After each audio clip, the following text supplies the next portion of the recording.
Welcome back. Islamabad का red zone fight zone बन गया। जगह जगह पुलिस और पीटीआई कारकुनान में झड़पें होती रहीं। कंटेनर फलांग कर, खंदक और रुकावटें अबूर करके डी चौक पहुंचने वाले कारकुनान को मुंतशिर करने के लिए पुलिस ने शेलिंग की तो कारकुनान ने पत्थर बरसा दिए। एसपी I9 अली रजा समेत मुतादिद एहलकार जख्मी हो गए। पुलिस ने बानी पीटीआई की बहनों अलीमा खान और उज़मा खान को गिरफ्तार कर लिया। 30 से जायद कारकुनान को भी हवालात पहुंचा दिया। इसी पर मजीद जानेंगे, जाहिद मशवानी हमारे साथ मौजूद है। जाहिद, बताइएगा इस वक्त क्या ताज़ा तरीन सूरत हाल देख रहे हैं आप? रावलपिंडी इस्लामाबाद के जो मरकजी मकामात हैं वो तमाम मैदान कारजार बने हुए हैं। दिन भर ये सिलसिला जारी रहा और इस वक्त भी टोलियों की शक्ल में आसपास के तमाम इलाकों में पीटीआई के जो कारकुन हैं वो मौजूद हैं। और रावलपिंडी, फैज़ाबाद 23 नंबर और यहाँ इस्लामाबाद का डी चौक का जो आसपास का इलाका है वहाँ पर पुलिस के साथ आमना सामना कारकुनों का जो है वो होता रहा। और इस वक्त भी कारकुन, अगर देखा जाए रेड जोन के आसपास के इलाकों में, ब्लू एरिया के आसपास जो सर्विसेज रोड हैं वहाँ पर और जो इस्लामाबाद के इस तमाम एरिया के हैं वहाँ पे ये लोग सामने आते हैं और आंख मचोरी का सिलसिला जारी है। शाम तक ये पूरा इलाका मैदान कारजार बना रहा और शेलिंग भी होती रही और पुलिस पर पथराव का सिलसिला भी जारी रहा। ताहम अब इस वक्त जो है रेड जोन और आसपास के जो इस्लामाबाद के ये सेक्टर्स हैं यहाँ टोटली ब्लैकआउट है। और जो रेड जोन के साथ डी चौक का जो इलाका है वहाँ पर स्ट्रीट लाइट्स बंद कर दी गई और ये जो कारकुनों का जो आसपास का इलाके में जो लोग मौजूद हैं वो वक्तन फ़ौक्तन बाहर आते हैं, नारेबाजी करते हैं और पुलिस जब उनका पीछा करती है तो फिर वो आसपास के इलाकों में छुप जाते हैं। ठीक है, बहुत शुक्रिया आपका अपडेट करने के लिए। पर जो सूरत हाल है जाहिद मशवानी ने आपको अपडेट किया। इस्लामाबाद में पीटीआई कारकुन और पुलिस एहलकारों के दरमियान आंख मचोली का सिलसिला जारी है। पुलिस की जानिब से शाम 4 बजे से वक्फे से शेलिंग हो रही है। ताज़ा तरीन सूरत हाल हमें अब्दुल कादिर भी बताएंगे। डी चौक में ब्लू एरिया के उस मुकाम पर मौजूद हूँ जिसे तिजारती मरकज़ भी कहा जाता है, ब्लू एरिया, और ये जहाँ पर ख़त्म होता है डी चौक वहीं पर है। पाकिस्तान तहरीक इंसाफ के कारकुनान का एहतजाज वक्फे से जारी है। टोलियों की शक्ल में कारकुनान वहाँ पर पहुँच रहे हैं और पुलिस एहलकार जो है वो वक्फे से टीयर गैस जो है उसके शेल फायर कर रहे हैं जिसकी वजह से कारकुनान मुंतशिर हो रहे हैं। लेकिन यहाँ से जाने के लिए तैयार नहीं है। ब्लू एरिया का या डी चौक का एरिया खाली करने के लिए तैयार नहीं है। मुंतशिर होते हैं लेकिन वापस जमा हो जाते हैं और इंतजार कर रहे हैं खैबर पख्तूनख्वा से आने वाले काफिलों का या यहाँ की मुकामी क़यादत का। इस वक्त पोली क्लिनिक के अतराफ में, चाइना चौक के अतराफ में शेलिंग जारी है। कारकुनान कुछ देर के लिए जमा होते हैं फिर मुंतशिर कर दिए जाते हैं। तकरीबन 4 बजे से लेके अभी तक कारकुनान अपनी जगह पर मौजूद हैं और इंतजार है पार्टी क़यादत की जानिब से फर्दर डायरेक्शन का। वज़ीर आला खैबर पख्तूनख्वा अली अमीन गंडापुर अभी तक इस्लामाबाद नहीं पहुंच सके हैं। हसन अब्दाल में कटी पहाड़ी के मकाम पर पुलिस ने काफिला रोकने की कोशिश की है। पुलिस की जानिब से शदीद शेलिंग और वाटर कैनन का इस्तेमाल किया गया है। कारकुनान के पथराव से मुतादिद पुलिस एहलकार जख्मी हो गए हैं। इससे पहले पीटीआई कारकुनान ने मोटरवे M1 पर खंदक मट्टी भरकर बंद कर दी थी।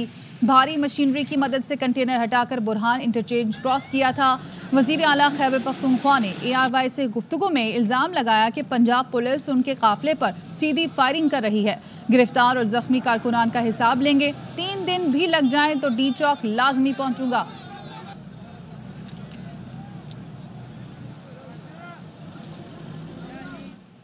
खैबर पख्तूनख्वा से भी फौजी दस्ते रवाना हुए हैं। इंतशार पसंदों के अक़ब में फौजी दस्ते रवाना हुए। सिक्योरिटी ज़राए ऐसा बता रहे हैं। तफसील क्या है, लईक़ुर रहमान से जान लेते हैं। लईक़, बताइए। जी, इंतहाई काबिल एतमाद सिक्योरिटी ज़राए की तरफ से इस बात की तस्दीक की गई है कि KPK से फौजी दस्ते रवाना किए गए हैं जो कि इस्लामाबाद और गिरदनवाब में फौज की तैनाती के अलावा हैं। इंतशार पसंदों के अक़ब में खैबर पख्तूनख्वा के फौजी दस्ते रवाना किए गए हैं अवाम की जान माहौल को यकीनी बनाने और SCO समिट की सिक्योरिटी के लिए किसी को भी इंतशार बनाने की इजाज़त नहीं दी जाएगी। ये कहना है सिक्योरिटी ज़राए। बताया जा रहा है कि इंतशारियों और मुसल्लह जत्थे का दोनों तरफ से घेरा तंग किया जाएगा। ये सिक्योरिटी इक़दाम शहरियों की सलामती और तहफ़्फ़ुज़ को यकीनी बनाने के लिए की जा रही हैं। दूसरी जानिब वफाकी दारुल हुकूमत इस्लामाबाद में पाक फौज की तैनाती रात 12 बजे तक मुकम्मल करने के लिए इंतजाम मुकम्मल हो चुके हैं और तैनाती का अमल ये जारी है। आर्टिकल 245 के तहत फौज की तैनाती की गई है इस्लामाबाद कैपिटल टेरिटरी में और साथ ही इस बात का ऐलान किया गया है कि किसी को भी कानून हाथ में लेने की इजाज़त नहीं दी जाएगी। किसी को भी अमन व अमान और हालात खराब करने की इजाज़त नहीं दी जाएगी। बहुत शुक्रिया। खबरें और भी हैं, लेकिन यहाँ वक्त हुआ है एक ब्रेक का।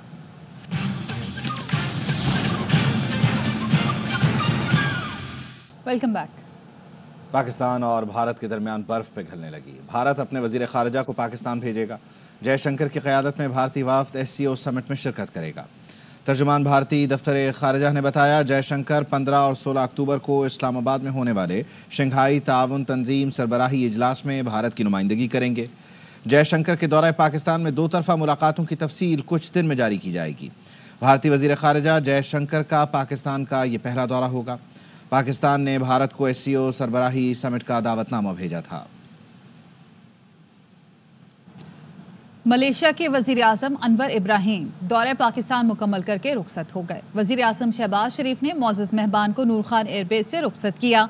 दौरे के आखिरी रोज़ army chief general Asim Munir ने अनवर इब्राहिम से मुलाकात की, जिसमें 2 तरफ़ा स्ट्रेटेजिक मुफादात, इलाकाई सलामती और दिफाई ताउन पर तबादला ख्याल किया गया।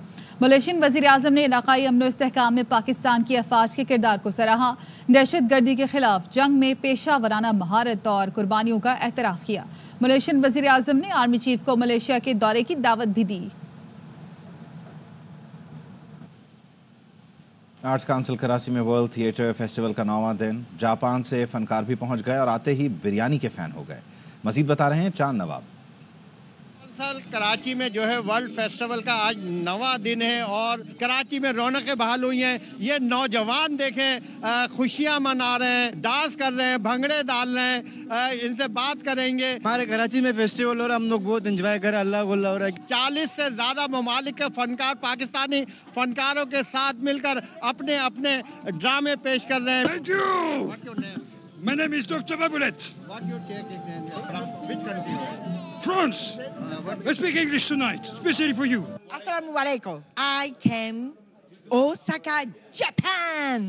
Very good. Everyone very kind. Very spicy and biryani is very good.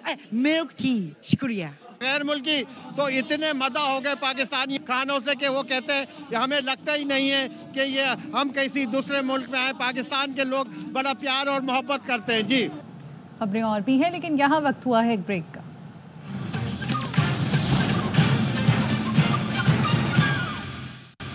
Welcome back. हुकूमत का 7 अक्टूबर को यौम यकजहती फ़लस्तीन मनाने का फैसला। ऑल पार्टीज़ कॉन्फ्रेंस होगी। वज़ीर आज़म से बिलावल भुट्टो और हाफिज़ नईम रहमान की मुलाकात के बाद कौमी सतह पर इजहार यकजहती का फैसला किया गया। हाफिज़ नईम ने कहा, हुकूमत को फ़लस्तीन इशू पर मज़ीद मौसर हिकमत अमली की ज़रूरत है।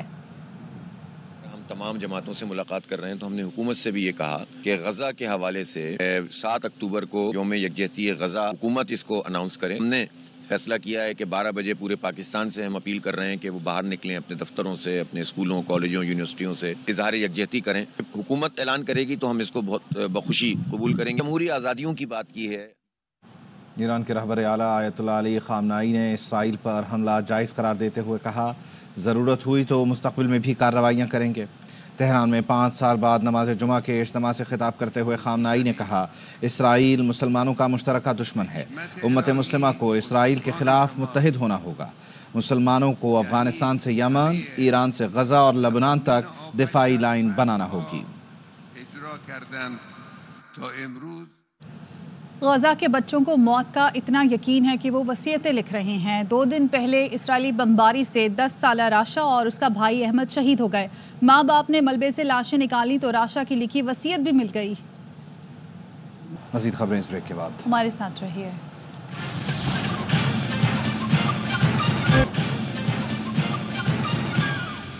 Welcome back.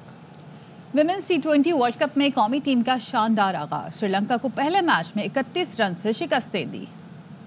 Pakistan cricket in दिनों जवाल का शिकार है, लेकिन ये समझना हिमाकत होगी कि इंग्लैंड आसानी से हरा देगा। साबिक इंग्लिश कप्तान नासिर हुसैन कहते हैं, पाकिस्तान की टीम होम ग्राउंड पर मुश्किल चैलेंज साबित होगी।